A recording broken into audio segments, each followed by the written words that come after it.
Hi friends, how are you. आशा करता हूँ कि आप सब बहुत अच्छे होंगे यूट्यूब फैमिली। और आज जो मैं वीडियो लेके आया हूँ ये बहुत ही महत्वपूर्ण वीडियो है, जिससे कि आपकी जो कि अभी मतलब 18 साल से हुए हैं या 25 साल के बीच में हैं और अभी तक उन्होंने अपना पैन कार्ड नहीं बनाया है, तो पैन कार्ड की पूरी जानकारी आज मैं इस वीडियो में दूंगा, जिससे कि आपकी हर एक क्लैरिफिकेशन यानी कि जो भी पैन कार्ड को लेके आपका आपके कोई सवाल हैं तो वो क्लियर हो जाएंगे। और जिससे कि आपको ये भी जानकारी रहेगी कि पैन कार्ड कितना महत्वपूर्ण है। तो नॉर्मली लोग जो होते हैं वो पैन कार्ड को समझते हैं कि पैन कार्ड केवल एक आइडेंटिटी प्रूफ है, लेकिन पैन कार्ड केवल ये आइडेंटिटी प्रूफ नहीं है, बल्कि आपके फाइनेंशियली यानी कि जो भी आपकी फाइनेंशियल ट्रांजैक्शंस हैं उसका भी पैन कार्ड जो है उसका भी एक प्रूफ है, यानी कि एक प्रूफ मान सकते हैं आप।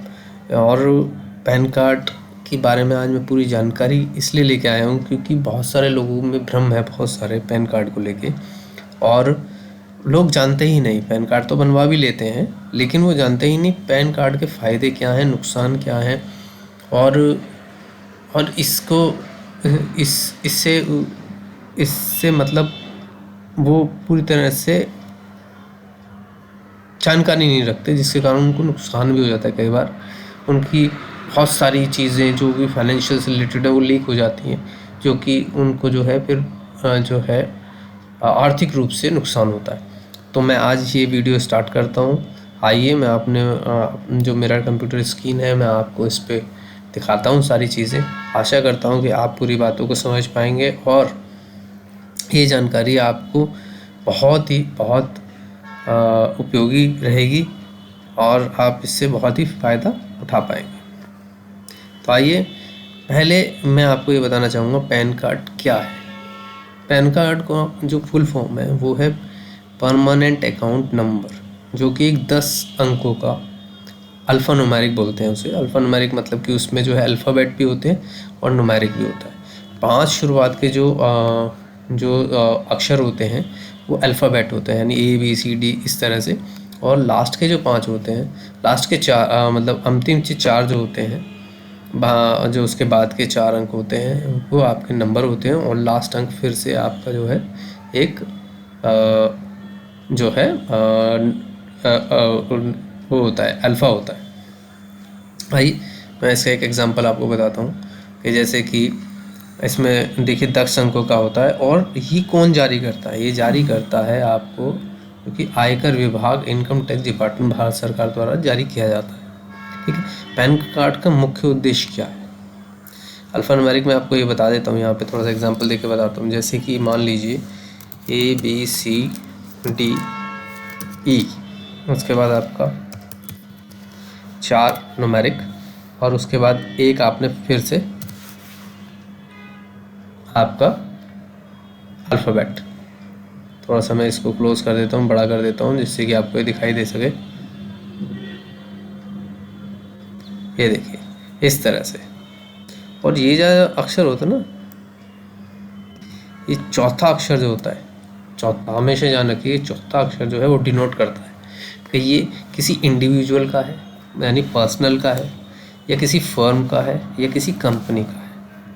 ठीक है। मैंने इसकी आपको जो है एक संरचना बता दी है किस तरह की होती है।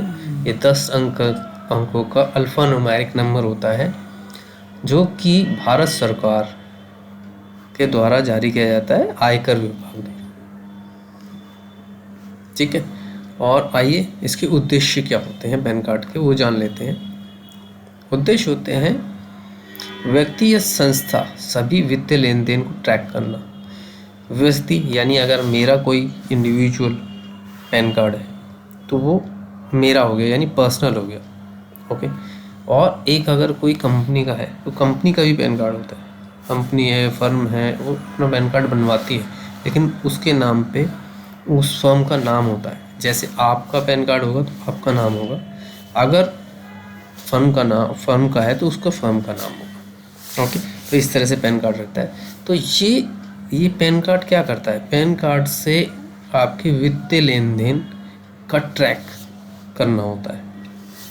अब जैसे कि आपके पास कोई नंबर होता है, जैसे अकाउंट नंबर होता है बैंक में, ऐसे ही समझ लीजिए पैन कार्ड नंबर होता है आपके वित्तीय लेन देन के लिए, ठीक है। उसको ट्रैक रखा जाता है, इसको ट्रैक करने के लिए होता है। टैक्स की चोरी रोकना, यानी पैन कार्ड का मतलब होता है टैक्स की चोरी रोकना। चोरी इसलिए, जो भी आप वित्तीय लेन देन करेंगे, चाहे वो बैंक से पैसा जमा कराएंगे, बैंक से पैसा निकालेंगे, वहाँ क्या है, आपका जो अकाउंट है उसका बेस क्या है, पैन कार्ड। यानी कि जो आपके अकाउंट है, आप अपने 4 अकाउंट जोड़े हुए हैं, आपने देखा होगा अपने मोबाइल से आप पैन कार्ड जोड़िए, आपके अकाउंट से, बैंक अकाउंट से पैन कार्ड जोड़िए। ये एक मुहिम थी और चलाई गई थी, ये पूरी 2-3 साल चली। और अब तो शायद अगर जिसने नहीं कराया है तो शायद उसका पैन कार्ड भी बंद हो जाएगा या आप अकाउंट नहीं खुला पाएंगे, इस तरह की स्थितियाँ बनी हुई हैं। तो पैन कार्ड से क्या है कि आपके पूरा वित्तीय लेन देन का ट्रैक हो जाता है, क्योंकि आपका पैन कार्ड आपके अकाउंट से जुड़ा हुआ है। तो अगर किसी को ट्रैक करना है कि आपके वित्तीय लेन देन क्या हुए हैं, या कोई भी आयकर विभाग ही ये सब करता है, उसकी जिम्मेदारी होती है, तो वो अगर चाहता है कि आपके वित्तीय लेन देन का जानकारी ट्रैक करे, तो बस वो पैन कार्ड डालेगा और आपके सारे अकाउंट्स निकल के आ जाएंगे, आपके पूरे साल की इनकम निकल के आ जाएगी, आपने कितना पैसा जमा कराया, कितना निकाला।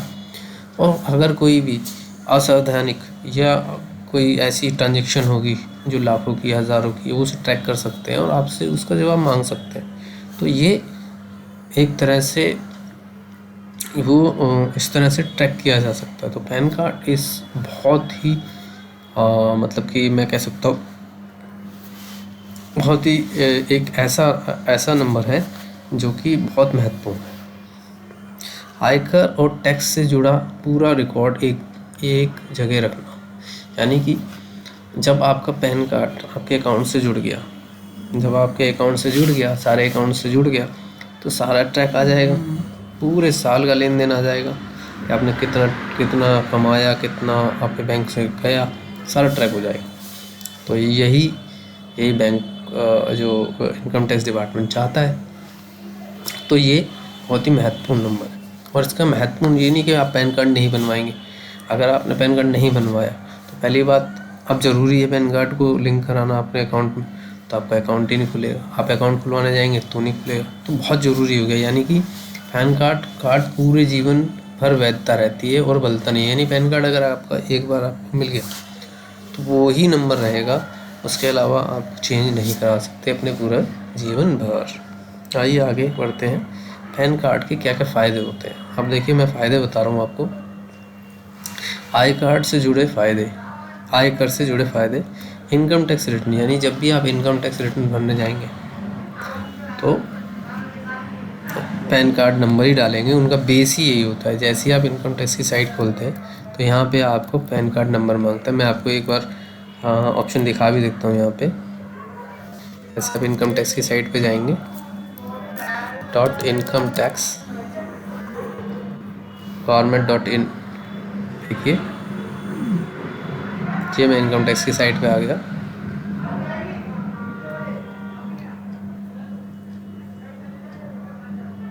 ये देखिए, ये इनकम टैक्स की साइट है। अब जैसे ही आप लॉगिन करने जाएंगे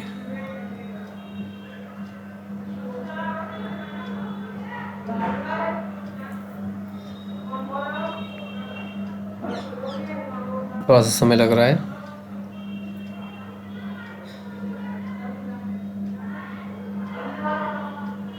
कभी कभी ये साइट बड़ा धीरे चलती है, तो समय ले लेती है, उससे कोई फ़र्क नहीं है। लेकिन अगर ये एक बार ओपन हो जाएगी तो मैं पूरा आप देख पाएंगे कि इनकम टैक्स की साइट किस तरह से होती है और बहुत सारे ऑप्शन उसमें होते हैं। देखिए ये, तो यहाँ पे क्या है ना, यूज़र आईडी मांग रहा है। देखिए आधार कार्ड भी मांग रहा है, अदर यूज़र आईडी, लेकिन बेसिकली ये पैन कार्ड ही होता है।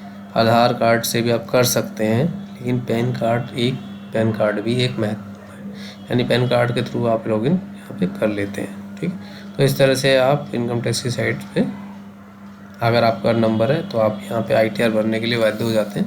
आप आसानी से ITR भर सकते हैं। तो ये फ़ायदे हैं आपके, भरने में अनिवार्य है, पैन कार्ड होना ही चाहिए इनकम टैक्स, इसके अलावा नहीं भर सकते इनकम टैक्स रिटर्न आप। TDS कब कम कटता है, यानी कि देखिए क्या होता है जब आप जॉब करते हैं या आपका कोई टीडीएस काटता है, टीडीएस भी मैं इसके लिए भी एक बार आपको पूरी जानकारी दूंगा कि टीडीएस है क्या और ये किसको ज़रूरत पड़ता है, ये नंबर। ठीक है, एक छोटी सी जानकारी दे देता हूँ। टीडीएस भी 10 डिजिट का ही नंबर होता है, जहाँ पर पैन कार्ड में 5 अल्फ़ा न्यूमेरिक नंबर और शुरुआत में अल्फ़ा होते हैं, वहाँ पे 4 अल्फ़ा होते हैं और फिर 5 न्यूमेरिक होते हैं। यहाँ पे 5 अल्फ़ा होते हैं और 4 न्यूमेरिक होते हैं पैन कार्ड में, जबकि टीडीएस में 4 अल्फ़ा होते हैं, फिर 5 आपकी डिजिट्स होती हैं यानी कि न्यूमेरिक होता है, और एक लास्ट में जो है आपका एक जो है अल्फ़ा ही होता है। इस तरह से इसमें थोड़ा सा अंतर रहता है, लेकिन अगर आपके पास पैन कार्ड है तो आपका टीडीएस कम कटता है, अदरवाइज़ वो 20% कटता है। ठीक है, तो इसमें भी फ़ायदा होता है। अगर टीडीएस नौकरी अगर आप करते हैं कहीं पे और वहाँ पर आपने पैन कार्ड नहीं दिया हुआ, तो फिर अगर 20% तक टीडीएस काटा जा सकता है। और अगर आपके पास पैन कार्ड है तो वो एज़ पर एंटिटी या एज़ पर सेक्शन, जिस सेक्शन में आपका कटना है वो, तो उसमें जो अनिवार्य गवर्नमेंट ने किया हुआ है उस फाइनेंशियल ईयर में उतना ही कटेगा, और पैन कार्ड नहीं हुआ तो 20% कटेगा। टैक्स रिफंड सीधे बैंक खाते में मिलता है। और देखिए, अगर आपके पास पैन कार्ड है तो जो टैक्स का रिफ़ंड है, टैक्स रिफ़ंड होता क्या है ये भी मैं आपको बताऊंगा कि टैक्स रिफ़ंड क्या होता है। टैक्स रिफ़ंड एक तरह से ये समझ लीजिए कि आपका जितना टैक्स बनना था साल भर में, जब आपने इनकम टैक्स भरा अंत में, लेकिन वो उससे ज़्यादा आप एडवांस पेमेंट कर चुके हैं, तो आपको रिफ़ंड बनता है। जब रिफ़ंड बनता है तो वो रिफ़ंड जब गवर्नमेंट रिफ़ंड करती है तो वो सीधे आपके बैंक अकाउंट में करती है, अगर आपका पैन कार्ड होता है। ठीक है सर, तो आपको सीधे अपने बैंक खाते में पूरा रिफ़ंड मिल जाता है, तो ये भी फ़ायदा है। पहचान पत्र आइडेंटिटी प्रूफ पूरे भारत में मान्य पहचान पत्र है, यानी कि पैन कार्ड आप पैन इंडिया चलता है। ऐसा नहीं है कि आप उत्तर प्रदेश में रहते तो पैन कार्ड अलग है, आप दिल्ली गए तो कुछ अलग है, आप महाराष्ट्र गए तो कुछ अलग है, या आप कहीं और जा रहे हैं इंडिया में कहीं पे तो अलग है। पूरे भारत में एक ही पैन कार्ड का एक ही तरह के पैन कार्ड्स होते हैं और वो पूरे मान्य होता है वहाँ पे। ठीक है, नाम, पिताजी का नाम, डेट ऑफ बर्थ, ये तीनों रहती है उसमें, और पहचान पत्र के रूप में भी इसका प्रयोग किया जा सकता है। अगर कोई कहता है आपकी आइडेंटिटी दिखाइए, तो पैन कार्ड अगर आपके पास है वो मान्य आइडेंटिटी प्रूफ है आपका। बैंक और ऑफिशियल काम, बैंक खाता खुलवाना हो पैन कार्ड चाहिए, डेबिट कार्ड क्रेडिट कार्ड चाहिए पैन कार्ड चाहिए, होम लोन चाहिए, पर्सनल लोन चाहिए, बिजनेस लोन चाहिए, पैन कार्ड चाहिए ही चाहिए। पैन कार्ड, आधार कार्ड एक बार को आप नहीं भी है अगर आपके पास, पैन कार्ड होना ज़रूरी है। यानी कि अभी आपने सुना भी होगा कि आधार जो है अब एक आइडेंटिटी प्रूफ नहीं है, ऑफिशियली आइडेंटिटी प्रूफ नहीं है। Pan is officially identity proof document. Okay, है एक। ठीक है, आइए, निवेश के बड़े लेन देन जैसे share market, mutual fund, SIP fund, यानी आपने एफडी करानी है आपको पैन कार्ड चाहिए, शेयर मार्केट में पैसा लगाना है पैन कार्ड चाहिए, म्यूचुअल फंड लेना है पैन कार्ड चाहिए, प्रॉपर्टी खरीदने बेचने, आप प्रॉपर्टी किसी को बेचना चाह रहे हैं या खरीदने जा रहे हैं, आपको पैन कार्ड चाहिए, वाहन कार बाइक खरीदने समय पैन कार्ड चाहिए, व्यापार और कंपनी के लिए, यानी कि आप अपनी कंपनी को भी खोलना चाहते हैं, एलएलपी फर्म खोलना चाहते हैं, तो के नाम से टैक्स फाइलिंग करनी है, यानी किसी को टैक्स फाइलिंग करनी है या उसका पैन कार्ड चाहिए ही चाहिए आपको। अगर मैं मान लीजिए आपने कोई कंपनी खोली हुई है, विदाउट पैन कार्ड तो वैसे कंपनी बनेगी नहीं। अगर मान लीजिए आपने बनाई हुई है, ये पैन डालना चाहते हैं तो भी चाहिए, और कंपनी का अगर आपको इनकम टैक्स भरना है तो पैन कार्ड चाहिए, जीएसटी का रजिस्ट्रेशन चाहिए, आपको पैन कार्ड देना पड़ेगा। मतलब बेस है ये, pan card is base. Bank account खोलना है पैन कार्ड लाओ, लोन लेना है पैन कार्ड लाओ, प्रॉपर्टी खरीदनी है पैन कार्ड लाओ, प्रॉपर्टी बेचनी है पैन कार्ड लाओ, कुछ वाहन खरीदना है पैन कार्ड लाओ, एफडी खुलवानी है पैन कार्ड लाओ, म्यूचुअल फंड लेना है पैन कार्ड लाओ। तो आप समझ सकते हैं पैन की कितनी मान्यता है, राइट। बिजनेस बैंक अकाउंट खोलने के लिए, यानी कि आपको बिजनेस का कोई भी अकाउंट खोलना है तो भी पैन कार्ड, वो नॉर्मली जैसे बैंक अकाउंट में चले। पैन कार्ड के नुकसान क्या है? अब देखिए, ये जो नुकसान मैं आपको बता रहा हूँ, जनरली वो नुकसान इंडिविजुअल को लगते हैं ऐसे, लेकिन वो नुकसान नहीं है। लेकिन कई मायनों में नुकसान हो सकता है। उसको एक तरह से आप ये समझिए कि इस तरह से जो जानकारी, जैसे पैन कार्ड की ऑर्डर किसी फ्रॉड को हो जाए आपके, तब वो नुकसान है। अदरवाइज ऐसी कोई डिसएडवांटेज पैन की नहीं है कि आप पैन कार्ड ना बनवाएं। मेरा कहने का मतलब एक पैन कार्ड है आपका, गलत हाथों में ना लग जाए, उसके लिए डिसएडवांटेज है, और आप इसको गलत मत ले जाइएगा। ठीक है। व्यक्ति इंडिविजुअल के लिए पैन नंबर लीक होने पर फ्रॉड या पहचान चोरी का खतरा रहता है। अगर पैन कार्ड आपका चोरी हो गया, यानी कि पैन कार्ड है आपके पास और पैन कार्ड चोरी हो गया, भाई मेरा पर्स था, पर्स निकल गया, उसमें पैन कार्ड था, अब वो पैन कार्ड से उसने कोई मोबाइल ले लिया, उससे कोई फ्रॉड कर दिया, वो चीज़ राइट। जैसे कि आप और आपके तो कोई मंशा नहीं थी, लेकिन आपके साथ वो फ्रॉड हो सकता है, यानी कि उसको बहुत संभाल के रखना है। यहाँ पे मेरे कहने का मतलब डिसएडवांटेज कि आपको उसको बहुत ही संभाल के रखना है। आधार से लिंक ना होने पर पैन कार्ड डिसएक्टिव हो जाता है। ठीक है, आधार और पैन को लिंक किया गया है ना। आधार और पैन को लिंक करने से क्या है, अब गवर्नमेंट ने कर दिया, आधार से आपने अगर लिंक नहीं किया, क्योंकि क्या हुआ है, अभी क्या हुआ कि आधार बेसिस अकाउंट से बैंक अकाउंट, आधार नंबर दे दो, बैंक अकाउंट खुला लो। अब ऐसे क्या हुआ, किसी के पास 2 आधार है, 3 आधार है, आधार जो प्रक्रिया हुई है वो पूरी तरह पारदर्शी नहीं है। हाँ, तो जब गवर्नमेंट ने ये देखा, तो फिर गवर्नमेंट ने कहा पैन कार्ड ये एक ऐसा डॉक्यूमेंट है जो कि एक सिंगल है, सिंगल भी नहीं है, 2 भी हैं, कईयों ने 2 भी खुलवाए होते हैं, लेकिन पैन कार्ड को लिंक किया। उन्होंने कहा पैन कार्ड को आधार से लिंक करो। उससे क्या होगा, पैन आपके आधार नंबर, किसी ने आधार नंबर तो दूसरे दे रखे, पैन तो एक देगा।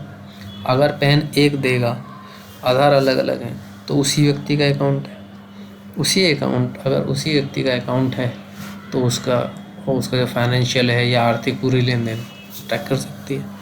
तो ये गवर्नमेंट को फ़ायदा है, यानी कि इनकम टैक्स विभाग को ये फ़ायदा हुआ है। अब वैसे भी वो पैन इनएक्टिव कर देंगे, यानी कि अगर आपने आधार से लिंक नहीं किया पैन को, तो पैन इनएक्टिव हो जाएगा। और फिर अगर पैन इनएक्टिव हुआ, ना तो आप अकाउंट खुला सकते, ना कोई प्रॉपर्टी बेच सकते, ना प्रॉपर्टी खरीद सकते, ना कोई वाहन खरीद सकते, ना वाहन बेच सकते, ना कोई एफडी करा सकते, ना सिप करा सकते, सिप यानी कि सिस्टमेटिक इनकम प्लान, वो नहीं खरीद सकते। तो बिल्कुल आप बिल्कुल मतलब कि ये समझिए आप कोई काम कर ही नहीं पाएंगे।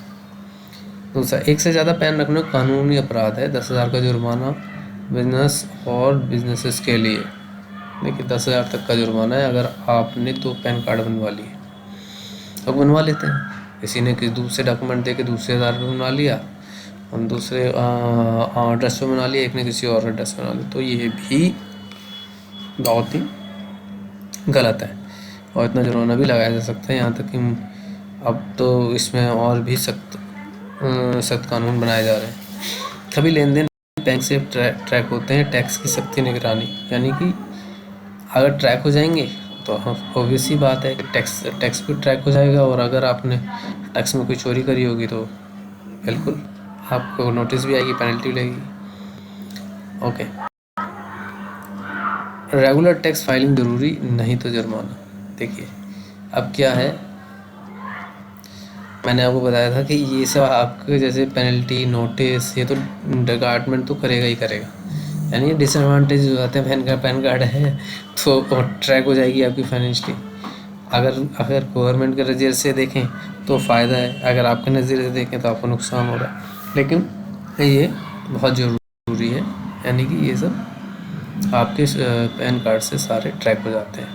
निष्कर्ष ये है, नुकसान तभी है जब नियमों का पालन न किया जाए। मतलब कि अगर आप सही में आप अपनी इनकम दिखा रहे हैं, पूरा बिजनेस का लेखा जोखा दे रहे हैं, और अपनी किताबें सही से कर रख रहे हैं, तो आपको कोई डरने की ज़रूरत नहीं है, कोई प्रॉब्लम नहीं है। केवल उन्हीं को प्रॉब्लम होगी, डिसएडवांटेज पैन का उनको होगा जो गलत कार्य करते हैं, या मैं वो शब्द बोलना नहीं चाह रहा, फिर भी 2 नंबर आप समझते हैं, 2 नंबर करते हैं, यानी कैश में डीलिंग ज़्यादा करते हैं, या इस तरह से वो आइए आगे बढ़ते हैं। पैन कार्ड के लिए कौन कौन आवेदन कर सकते हैं, यानी पैन कार्ड कौन कौन बनवा सकते हैं। भारत का कोई भी नागरिक 18 साल से कम उम्र के बच्चे भी यानी पैन कार्ड आप कोई बना सकता है, 18 साल से कम उम्र के बच्चे भी बना सकते हैं। ओके। NRI, विदेश में रहने वाला भारतीय, कोई भी NRI भी होगा वो भी बनवा सकता है जो विदेश में रह रहा है अभी। विदेश नागरिक, यदि भारत में इनकम या बिजनेस है। देशी नागरिक, यानी कि नागरिकता तो उसकी विदेश की है, मान लीजिए वो कनाडा में रह रहा है बचपन से ही, वो वहाँ का नागरिक है, बट भारत में वो बिजनेस कर रहा है तो वो भी पैन कार्ड बना सकता है। कंपनी, LLP, पार्टनरशिप फर्म, यानी कंपनी है, LLP है, पार्टनरशिप फर्म है, वो पैन कार्ड बना सकती है, आवेदन कर सकती है। ट्रस्ट है, NGO है, HUF है, बना सकते हैं। मतलब इसका भी भारत में वित्तीय लेन देन या टैक्स संबंध है वह पैन बनवा सकता है। यानी कि कोई भी व्यक्ति जो भारत में वित्तीय लेन देन कर रहा है, अगर वो विदेशी भी है तो वो पैन कार्ड बनवा सकता है। ओके। यानी कि पैन कार्ड के संबंध में आपकी ये जानकारी मैंने जो दी होगी, मैं संभवतः ये समझता हूँ कि आपको बहुत कुछ समझ आया होगा।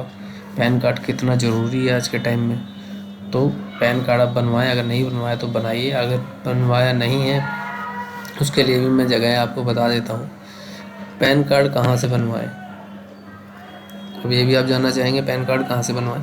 तो ऑनलाइन आवेदन कर सकते हैं। कहाँ पे कर सकते हैं, NSDL की एक साइट है, प्रोटीन करके, प्रोटीन, यहाँ से आप पैन कार्ड बनवा सकते हैं। UTI IITCL की वेबसाइट है, वो बनवा सकते हैं। ऑनलाइन प्रक्रिया क्या है, यहाँ पे आप जाओ, फॉर्म मिलेगा पैन कार्ड के लिए, फॉर्म भरो, डॉक्यूमेंट अपलोड करो, जो भी रिक्वायरमेंट है वो आप अपलोड करो, फीस भरो और ई-पैन तुरंत मिल सकता है। ई-पैन का होता है वो इलेक्ट्रॉनिक पैन, वो तो इमीडिएट मिल जाएगा, लेकिन जो घर पे आएगा फिजिकल वो उसमें टाइम लगता है। ठीक है। ऑफलाइन सेंटर से आप अधिकृत पैन केंद्र जाकर भी आवेदन कर सकते हैं, यानी कि ये तो ऑनलाइन था, ऑफलाइन भी कर सकते हैं। ऑफलाइन करने के लिए फॉर्म भरने में मदद मिलती है। फ़ायदे क्या होते हैं, फॉर्म भरने में आराम से वो मदद कर देंगे आपकी। फ़ोटो डॉक्यूमेंट स्कैन होते हैं, फ़ोटो डॉक्यूमेंट को साइन कर देंगे, आवेदन ऑनलाइन सबमिट किया जाता है। स्कैन कर देंगे और वो भी ऑनलाइन ही डालेंगे, लेकिन वहाँ से भी आप जाके उसकी मदद कर सकते हैं, वो आपकी सहायता कर देंगे वहाँ से। अगर आप खुद इतनी जानकारी रखते हैं तो आप इन 2 साइट्स पे जा सकते हैं, NSDL प्रोटीन की वेबसाइट पे और UTIITSL की वेबसाइट। आइए आप देखिए पैन कार्ड के अधिकृत केंद्र कहाँ कहाँ हैं वो मैं आपको बता रहा हूँ। ये तो गाज़ियाबाद के हैं, लेकिन मैं आपको बताता हूँ जो अधिकृत होते हैं वो UTI पैन कार्ड सेंटर होते हैं, UTI। ओके। या मैंने जैसे आपको बताया UTI TCL सेंटर होते हैं, NSDL पैन कार्ड सेंटर होते हैं, जन सेवा केंद्र होते हैं, ग्राहक सेवा केंद्र होता है। यानी ये बहुत कॉमन है, ये आपके बहुत ही मतलब कॉलोनी में मिल जाएंगे। जन सुविधा केंद्र, ग्राहक सेवा केंद्र से बना सकते हैं, या कॉमन सर्विस सेंटर, ये बहुत ही कॉमन है। CSC ये बहुत मिल जाते हैं, जहाँ पर सरकारी सारी सुविधाएं जितनी भी होती हैं, चाहे वो पेंशन योजना हो, विधवा पेंशन योजना हो, जन्म प्रमाण हो, मृत्यु प्रमाण पत्र हो, या आपकी कोई नई कोई भी स्कीम आ रही हो, वहाँ से आप उसके लिए अप्लाई करते हैं तो CSC में भी आप जा सकते हैं। ऑथराइज CSC लोकल लेकिन अधिकृत सर्विस सेंटर, यानी कि जैसे मैंने आपको बताया यहाँ पे पैन कार्ड, आधार कार्ड सर्विस सेंटर भी होते हैं, वहाँ आप जा सकते हैं। डिजिटल सेवा केंद्र, जैसे पैन कार्ड कंसल्टेंसी होती है, डिजिटल सेवा केंद्र होते हैं, और पैन, आधार, पासपोर्ट सर्विस सेंटर्स, यहाँ पे आपको सर्विस सेंटर होते हैं। पासपोर्ट जहाँ से बनते हैं वहाँ पे भी आपको ये सुविधा मिल जाती है। तो सेंटर पे जाने से पहले कि NSDL या UTIITS से अधिकृत है या नहीं, ये ज़रूर जान लें। देखिए क्या होता है कि वो अधिकृत ना ही है, मान लीजिए अधिकृत नहीं है, या उसका जो भी कॉन्ट्रैक्ट है वो समाप्त हो गया, उसके बाद भी वो पैन कार्ड बना रहा है, तो इसमें क्या है ना तो आपका पैन कार्ड बन पाएगा, अप्लाई कर दिया, पैसे भी दे दिए और वो पैसे आपके बेकार हो जाएंगे। तो ज़रूर जान लें जब भी सेंटर पे जाएं, NSDL या UTIITSL से अधिकृत है या नहीं। ओके। और रसीद ज़रूर लें, जो भी आपने वहाँ पे अगर अप्लाई किया पैन कार्ड के लिए, उनसे कहिए आप मुझे रसीद दो कि आपने मेरा अप्लाई करवाया है। ओके। तो ये सब जानकारी पूरी आपकी पैन कार्ड से संबंधित थी। आशा करता हूँ कि ये आपको बहुत अच्छी लगी हो। अगर ये आपको जानकारी अच्छी लगी है तो आप प्लीज़ मेरे चैनल को सब्सक्राइब करें आप इसमें कमेंट भी करिए। अगर कोई जानकारी आपको आगे और चाहिए तो आप मुझे कमेंट कर सकते हैं, और शेयर करें ज़्यादा से ज़्यादा लोगों में, और बेल का आइकन को ज़रूर दबाएं ताकि मेरी जब भी अगली वीडियो आए तो आप उसका फ़ायदा ले सकें। आशा करता हूँ ये वीडियो आपको बहुत अच्छा लगा होगा। पूरा वीडियो देखने के लिए धन्यवाद। Thank you very much. अगली वीडियो में फिर मिलता हूँ। धन्यवाद। Thank you.